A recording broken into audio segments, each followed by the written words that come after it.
What's up, guys? It is day mother effin' 9. This is a PG-13 show. There will be no cursing in here.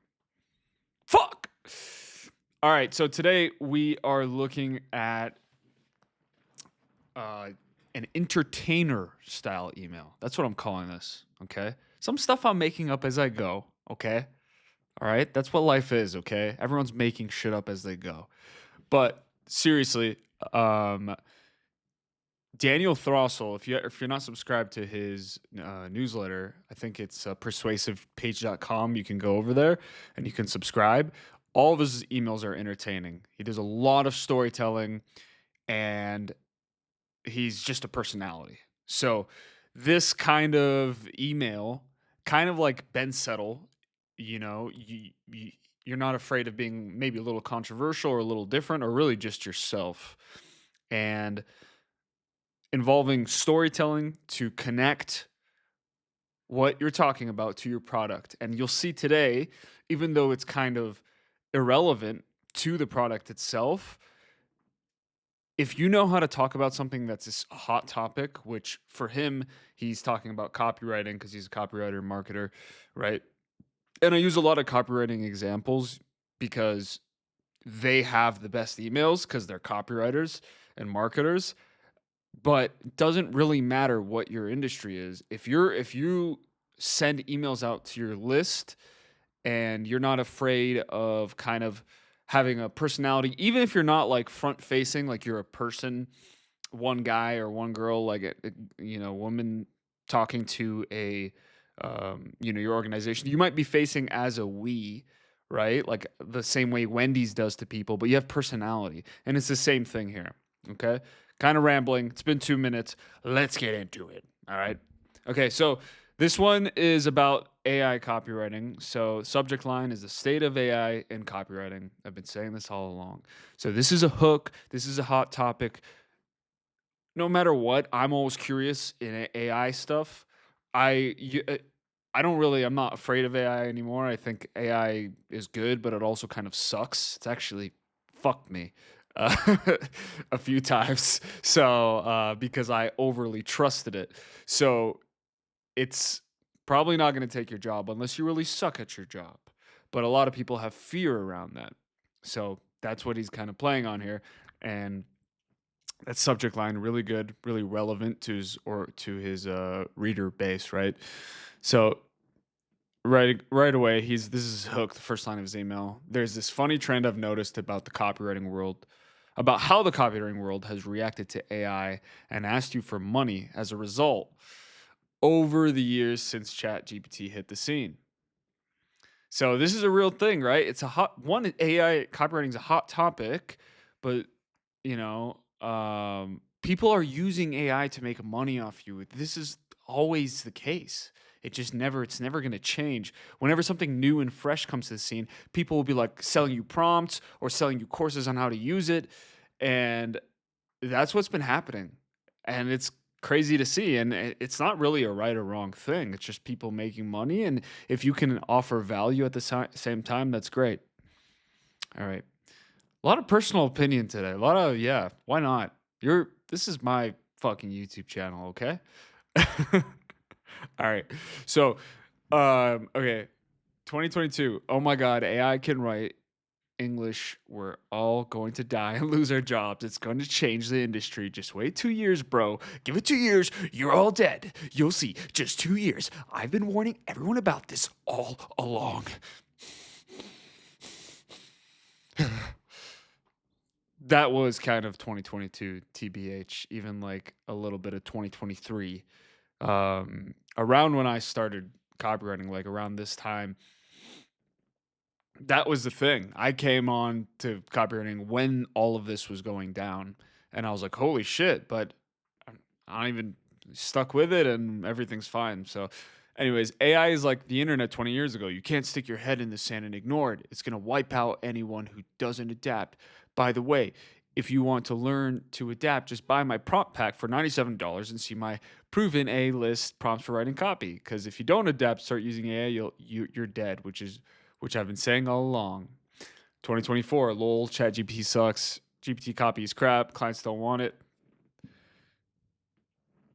excuse me, they're even asking you not to use AI. Buy my product, which shows you to write how to write the kind of copy that AI is never going to help you write, because everyone's starting to realize ChatGPT can never replace copywriters, which is what I've been saying all along. All the best copywriters, 2025, all the best copywriters are using AI to make them more efficient and effective. I've been going deep with AI, and it's mind blowing how effective it can make you if you embrace it as a tool. Buy my course to learn how to use AI to make you more powerful as a copywriter. AI is a tool to make you better, not a threat to your job. I've been saying this all along. So I've been saying this all along. I'm not knocking anyone in particular, by the way. In the past 2 weeks, I've seen no less than 4 of the marketers pitching a product along the lines of the 2025 message above. Not to mention the fact that my February issue of Adventures in Copyland used a rather similar pitch. So now we're getting to the breakdown, and I know I've been reading to you a lot, and the point of these videos is for you to implement this in your own list, and to understand the mechanisms behind certain things. But in this one specifically, there's going to be a lot of reading, so deal with it. Okay, so reference to a product he sells, he's teasing the value inside. So this is a common thing. So this actually comes from like old school sales pages, as far as I know. That's where I learned it. I don't know exactly where it comes from, to be honest with you, but it is a great way to say behind your investment, is something you want. So essentially, it's like, again, behind the curtain. So once you buy the product, once you get the subscription, whatever it is, his February issue of whatever, he's teasing the value of it. And in old school sales letters, they'd say like that if they're selling you a video course or something, or a recording of a seminar, they'll be like 3237. Gary Halbert says something that completely changes the way copywriters or whatever marketers do this, and uh, shows you how everything you've done is wrong. So what's that doing is, one, it's showing the value behind it in the product that you'll get out of it, and it's also building curiosity. So that's what he's doing right here. He's saying like, hey, you know, I did the same thing in Adventures Copyline. Over here, he's just referencing it, but he does this a lot in his emails. So it's, yeah. All right. So I'm not innocent of this crime, if a crime indeed it be. Though to be fair, I've never taught people how to use ChatGPT to write copy. My adventure is purely on small business applications for AI. What got me thinking about this is I was invited a couple months ago to participate in a group product about how copywriters are using AI. Basically, my buddy was interviewing a bunch of copywriting experts on how they're using AI. Then the interviews would be bundled into a product, and then we do an affiliate contest to sell the product to our list. Kind of the same model we have used before in the past for stuff like the Epic Black Friday 2021 bundle, the what's working now in copywriting bundle, etc. But I declined to enter. I actually don't mind the idea of the bundle as a product. In fact, I would have been happy to sell it, I think. But I didn't participate because I generally don't really use AI in any cool or sexy way in my business. Aside from implementing what was in Adventure 30, there you go. He's doing it again behind the curtain. Does that make sense? Like he's doing two things at once here. He's telling you his angle / story on this, and his views, and but he's also saying, he's referencing something that probably is one of his primary ways of primary sources of revenue. And he's kind of again saying, aside from implementing what was in Adventure 30, curiosity. He's building that curiosity. What is it? What is this stuff I'm missing? Issue number 25, issue 30. What he's talking about, all this important stuff, right? And I believe it's the subscription you pay for. So that person, the person can say, "Huh? What if I? Why am I not in it?" Right? and certainly not to help with any of my copy. And I wasn't sure if it would be fair for me to participate in the context process without contributing to the product. My newborn daughter was due the same week, and I wasn't able to plan with any certainty. And three, I would also probably be doing my Course Genius launch. This is the churn. Okay, this is now he's connecting it to what he's directly selling you. He was talking about he was referencing certain value in another product. Now he's going to talk about the thing he's launching right now. So Course Genius launched around the same time, and it would stress me out doing so much at once with newborn baby. The third one is probably the biggest reason. I have Course Genius all ready to go. The sales page is all written, the funnel has been tested, and all that remains is to set a date to start promoting it. And the only reason I hadn't already is that I don't want to commit to starting intense sales, such a crazy time. So he's talking about his life here. I don't need to really read all of that. But I don't want to put it off. I just want to be done with this Course Genius launch, and the sooner the better. So I'm thinking I might start tomorrow. We shall see. For now, the sales letter is live, and if you want to have a look, and why I am not officially starting the sale yet, well, let's just say the coupon code is my new baby daughter's name. So there is the special offer, right? In sandwiched between all of this, like personal life, opinions, everything, he's saying, he has a coupon code, and it's his baby daughter's name, which I believe he said a few emails ago. Right. So special offer. And if you go to the sales page, it's going to be more expensive. So you're not going to want to buy it at that price. But if you get the special offer, you can get it at a discount. And I might make it just a little better for those who work out how to use it before the sale officially starts. So when it officially starts, it's gonna, it might make it a little better for those. So, I think he's implying here that it's going to not be a thing. It's temporary, the coupon thing. So sorry, there's an expiration to it. That's what I mean. Here's the brand new sales letter for Course Genius, and there's the CTA. So there's the urgency. There's a special offer, and I feel like I read a lot in this video, and I really want to break this down. I want you to get value from these and not me just read shit. But I think this is important for a few reasons. One, it's just the idea of talking about something that is a hot topic, and then just essentially like nurturing your email with like good content, which is what Daniel Throsell is really good at, right? I enjoy reading his emails for that reason. Like, they're long sometimes, but he's a really good writer, and it's pretty satisfying to go through emails and hear what he has to say about things. An expert copywriter, right? And also like the way he like skillfully plugs in his product.